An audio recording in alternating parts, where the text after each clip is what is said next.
Assalamualaikum warahmatullahi wabarakatuh. Halo guys, welcome to my H-Pods, Haris Podcast. Nah, pada podcast kali ini kita akan membahas topik yang sangat seru sekali ya kak, yakni tentang organisasi kebahasaan. Nah, saya beruntung banget nih dapat narasumber atau 2 bintang ya di bidang organisasi kebahasaan.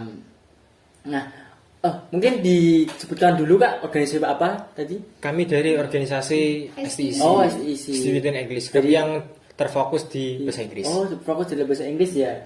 Nah, sangat pas sekali nih dari 2 bintang tamu kita yang sama-sama. Ini sama juga organisasi sama STIC. Oh, STIC. sama. Jadi 2 bintang tamu ini dari organisasi kebahasaan yang namanya UKM STIC ya. STIC. Dari IAIN Kudus nih. Mungkin kita perkenalan lebih dulu ya kak. Boleh. Mungkin yang dari cewek dulu mungkin ya. Iya.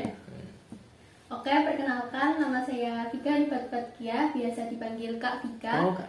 Saya dari Prodi Komunikasi Penyiaran Islam semester 2. Anak komunikasi. komunikasi. Aku mau bilang ekonomi ya. Karena saya latar belakangnya juga ekonomi nih. Dari Kak Farid. Nama saya Fardul Istihad, biasa dipanggil Kak Farid. Saya dari PGMI. Oh, PGMI.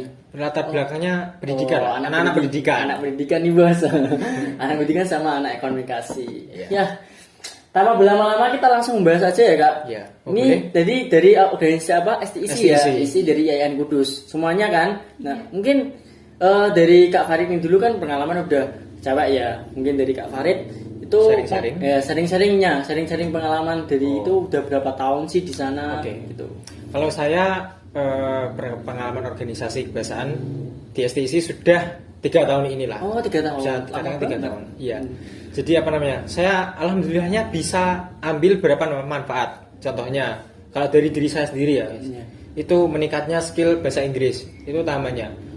Terus apa namanya? Manajemen diri sama manajemen terhadap orang lain. Karena kita selain diajari bahasa Inggris, juga diajari tentang manajemen diri. Kan kita juga organisasi sih. Oh ya. Gitu. Jadi di UKM STIC itu tidak hanya melulu tentang kebahasaan juga ya kita ya, juga Iya. mengajarkan manajemen dalam kehidupan seperti manajemen waktu, terus Iya, manajemen manajemen. organisasian.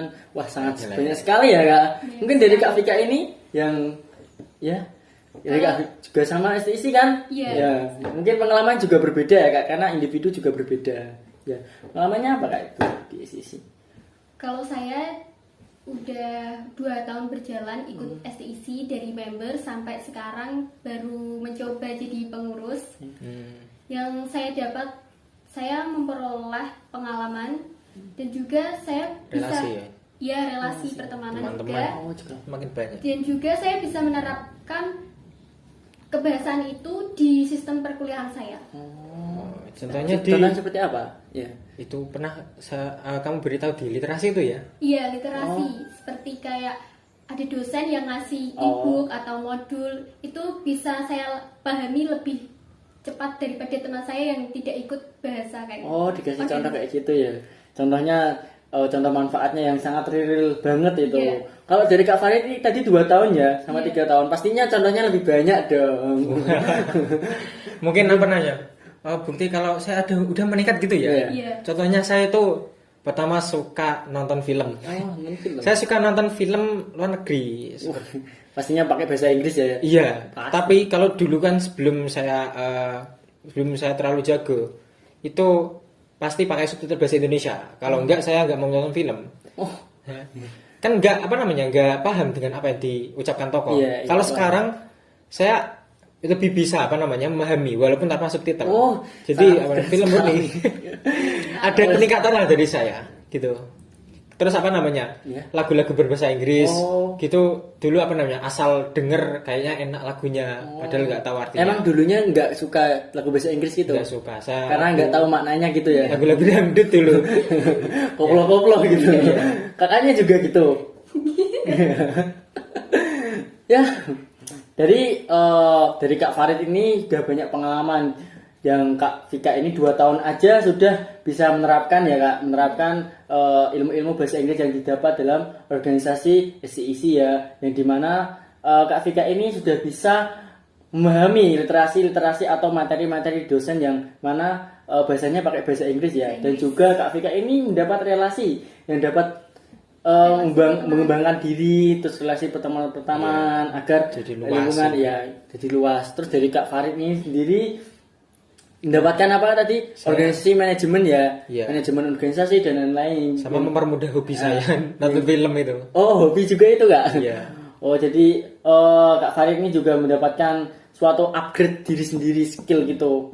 Nah, yang jadi mungkin ini jadi permasalahan banyak sih Kak. Banyak yang orang berpendapat itu mungkin dari saya sendiri yang latar belakangnya ekonomi, lingkupnya juga ekonomi. Orang-orang itu menganggap bahwasanya organisasi yang berkaitan dengan keuangan kayak organisasi ekonomi dan lain-lain itu lebih penting daripada organisasi kebangsaan. Nah, kok bisa-bisanya gitu loh Kak Farid dengan Kak Vika kok memilih bahasa lebih ke organisasi kebangsaan daripada organisasi ekonomi gitu loh. Mungkin bisa dikasih argumen biar saya itu lebih termotivasi untuk mengikuti organisasi kebangsaan gitu. Ya.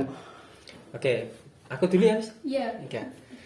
Jadi begini, memang ada banyak orang yang beranggapan kalau bidang ekonomi itu penting seperti organisasi di bidang ekonomi.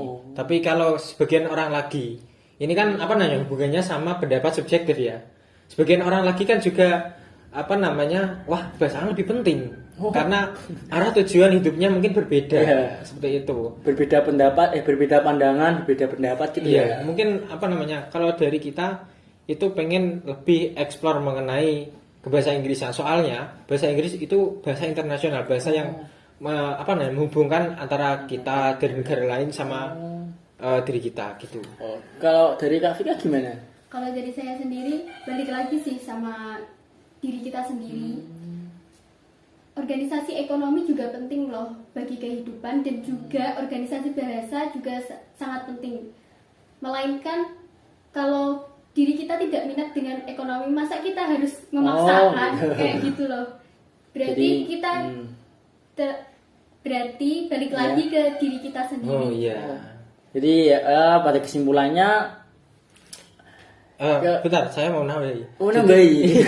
Jadi namanya kita pada dasarnya kita harus punya tujuan, kita mengikuti organisasi kebangsaan untuk apa? Tujuannya beda. Ya, untuk ekonomi mengikuti organisasi ekonomi itu untuk apa? Jadi biar kita tidak bingung, asalkan seru kita ikut, asalkan seru kita ikut, tidak. Jadi Ada jangan benefit yang bisa kita dapat dari organisasi kebangsaan juga. Jadi pada kesimpulannya itu kita jangan berpandangan satu sudut pandang ya. Yeah. Kita harus punya sudut pandangan yang dimana mengikuti organisasi ini kan punya tujuan yang masing-masing, terus yang ekonomi juga punya masing-masing. Nah, pada kesimpulannya ya Kak, kesimpulannya para pemirsa jangan berpendapat bahwasanya organisasi ekonomi itu lebih penting daripada organisasi bahasa. Begitupun sebaliknya. Begitupun sebaliknya. Jangan menganggap orang yang mengikuti organisasi bahasa menganggap itu lebih penting daripada organisasi ekonomi. Karena pada hakikatnya tujuan hidup orang berbeda-beda. Ada yang ingin lebih ke organisasi ekonomi, ada pun juga ingin ke organisasi bahasa. Iya.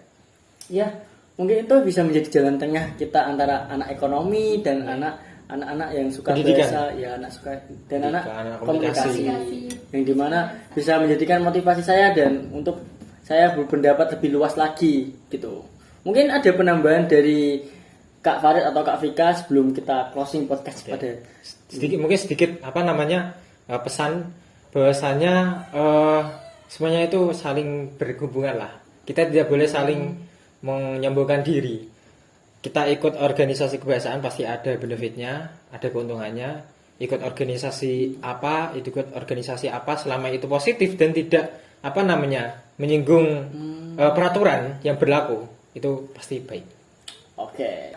Ya mungkin itu dari kita kurang lebihnya kami mohon maaf bila mana ada kata salah yang tidak berkenan di hati ya Kak.